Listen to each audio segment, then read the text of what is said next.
යාළුවනේ මගේ මුල්ම බ්ලොග් එක මම අද අරන් ඇවිල්ලා තියෙන්නේ Photoshop භාවිත කරලා කොහොමද ෆේස් එක ස්වැප් කරගන්නේ කියලා. ඒ කියන්නේ තව කෙනෙක්ගේ මූණක් තව කෙනෙක්ට කොහොමද අපි තියාගන්නේ කියලා. මේවා වැරදියට පාවිච්චි කරන්න එපා. අපි මේවා ගොඩක් හඳුන්වලා දෙන්නේ Photoshop වල ෆීචර්ස් හඳුන්වලා දෙන්න විතරයි. හරි අපි බලමු දැන් වැඩේ කොහොමද වෙන්නේ කියලා.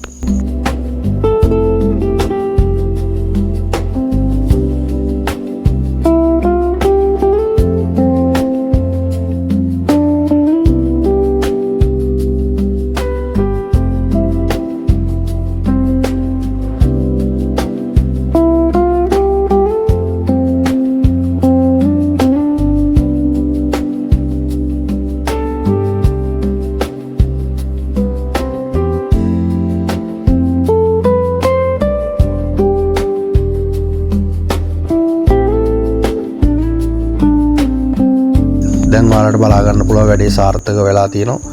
මම පාවිච්චි කරේ ලංකාවේ සුපර්ස්ටාර් රංජන් රාමනායකයි ඉන්දියාවේ සුපර්ස්ටාර් ශාරුක් ඛාන්වයි. හරි ඔයගොල්ලෝ මේ වැඩේ කොහොමද කියලා බලලා කමෙන්ට් එකක් දෙන්න.